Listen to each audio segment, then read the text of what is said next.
பிறந்த குழந்தை முதல் 18 வயது வரை உள்ள குழந்தைகளுக்கான இலவச இருதய மருத்துவ ஆலோசனை முகாம் ஆகஸ்ட் 2 வரை கோவை KMCH மருத்துவமனையில் நடைபெறுகிறது. முன்பதிவிற்கு 8754887568. அலகாபாத் உயர்நீதிமன்ற நீதிபதி யஷ்வந்த் வர்மாவை பதவி நீக்கம் செய்ய வலியுறுத்தும் தீர்மானத்தை கொண்டு வரவிருப்பது எம்பிக்கள்தான் என்றும் அதற்கும் அரசுக்கும் எந்த தொடர்பும் இல்லை என்றும் மத்திய சட்ட அமைச்சர் அர்ஜுன் ராம் மேக்வால் கூறியுள்ளார். டெல்லி உயர்நீதிமன்ற நீதிபதியாக பணியாற்றிய யஷ்வந்த் வர்மாவின் வீட்டில் ஏற்பட்ட தீ விபத்தில் ஒரு அறையில் பாதி எரிந்த நிலையில் ரூபாய் நோட்டுகள் கண்டுபிடிக்கப்பட்டன. இதையடுத்து உச்சநீதிமன்றத்தின் அப்போதைய தலைமை நீதிபதி சஞ்சீவ் கன்னா வர்மாவை அலகாபாத் உயர்நீதிமன்றத்துக்கு பணியிட மாற்றம் செய்தார்.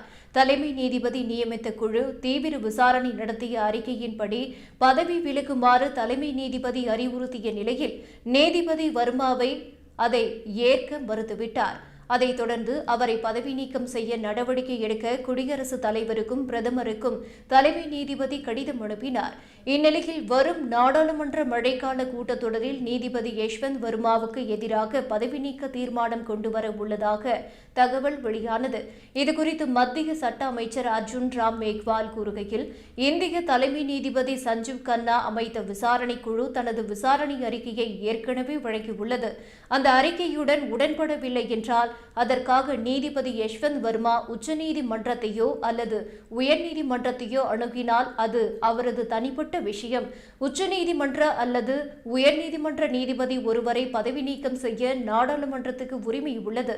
இது முழுக்க முழுக்க எம்பிக்களின் விஷயம். அவர்கள் சில முயற்சிகள் மேற்கொள்கின்றனர். அதற்கும் அரசுக்கும் எந்த தொடர்பு இல்லை என தெரிவித்துள்ளார். இதற்கிடையே விசாரணை குழு அறிக்கை செல்லத்தக்கது அல்ல என தீர்ப்பளிக்க கோரி வர்மா உச்சநீதிமன்றத்தில் வழக்கு தொடுத்துள்ளார். மேலும் தன்னை பதவியில் இருந்து நீக்க அப்போதைய தலைமை நீதிபதி கன்னா அளித்த பரிந்துரையை ரத்து செய்ய வேண்டும் எனவும் கோரிக்கை வைத்துள்ளார்.